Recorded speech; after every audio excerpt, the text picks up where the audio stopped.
Hey, this is Eternal King. I'm gonna have another discussion video today, and I want to talk about inevitable value a little bit. So there are certain cards in this game that I think really took off with the Bandle City expansion that are designed for inevitable value.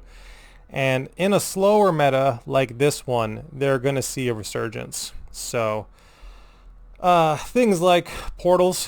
So portals with Nora. Now, I think Nora's very answerable, but, Portal Palooza is still great.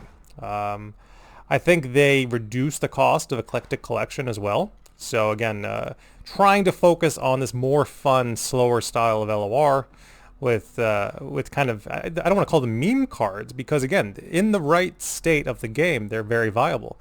I believe Sunny did a video recently about Curious Shellfolk, and Curious Shellfolk presenting inevitable value by stealing your opponent's cards with your pranks, and did a lot in Bandle City. I ran into a player who was playing, I thought it was an aggro deck, and I was expecting burn out of the region combination, and instead he whipped out the treasure trash in 2 turns in a row, and into my mid-range deck. That was really bad for me. Really, really bad for me. He got a little lucky on the RNG, but even still, it was really bad for me.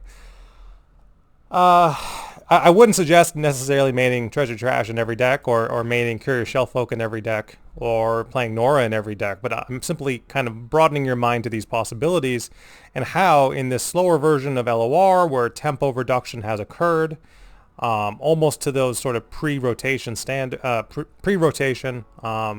metric, that in that world, it's better. I think inevitable value is better.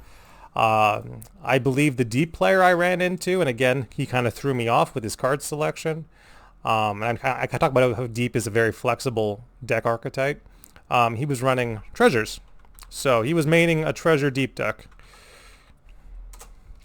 Yeah, so he was maining Lost Riches, which again, I don't, maybe it was in the last patch, but this went down to 3 mana, and that's insane. So again, the devs being like, let's make these anti-tempo cards better. Let's make the tempo cards worse. And there's a fine balance there. I don't think you would want to run into 5 Lost Riches decks in a row. But if you run into 1 Lost Riches deck and 1 Treasure Trash deck and, some sort of invoke deck, that's a good place to be. So let's look at invoke now. The main inevitable value card for invoke is Cosmic Call. So it's Cosmic Call off the 8. Yeah. So it is Cosmic Call off the 8 mana, gives you that, halves the cost of all your invoke cards. And then sometimes they like to meme as well with, specifically this one, Starlit Epiphany, which just replaces all your cards with Behold the Infinite, and then they usually also run the Landmark as well, which is... It's the Teemo card. Everyone hates that Landmark, but it is the one with that prevents your Nexus from taking damage. So that's kind of how they play.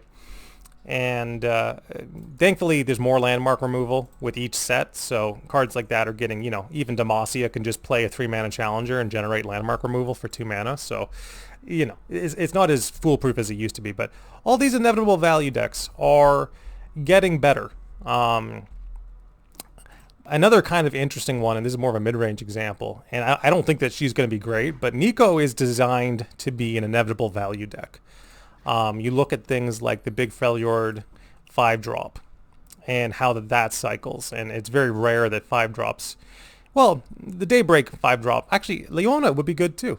So, explore your Glacial Saurians, explore your Daybreak 5-drop as well.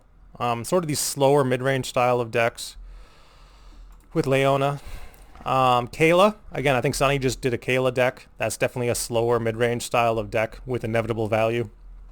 Not one that you've seen much lately. I believe he did one on Chimes as well, which again, one of the slowest style of decks is a Chime deck. So all these cool, I would look at Sundisk again. I think Sundisk could be pretty dope right now. Again, more landmark removal, so you got to be scared. Even Freljord has landmark removal, but there's a lot of inevitable value baked into a Sundisk deck. So, and plus you have Spell Shield for it and things like that.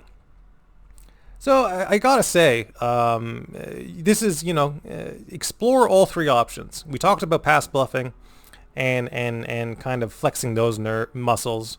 We talked about instant lethals, burst lethals. Now we're talking about inevitable value. I believe Kane is seeing a huge resurgence with heedless resurrection. So you play your Kane, he dies, you bring it back, you bring it back, you bring it back. So Kane Aatrox, inevitable value deck. All these decks are seeing a resurgence now. So that's fantastic. You want to play Kahiri? Probably not Kahiri, but there are very good examples, better examples of inevitable value decks. So yeah, this is Eternal King signing out. I've got one more where I'm going to start talking about removal. I think, now that the game is in a balanced place where tempo is being reined in, removal inherently gets better again. So I'm going to do a video on that as well. Kind of talking about these, it's like a chair, right? There's 4 legs to a chair and kind of all these different strategies you can explore that aren't tempo or aggro related. Then it is going to be your pass bluffing, your burst lethals, your inevitable value, and then finally your removal package. So let's do a video on that as well. Fantastic. Absolutely in love with LOR again. Great job, devs.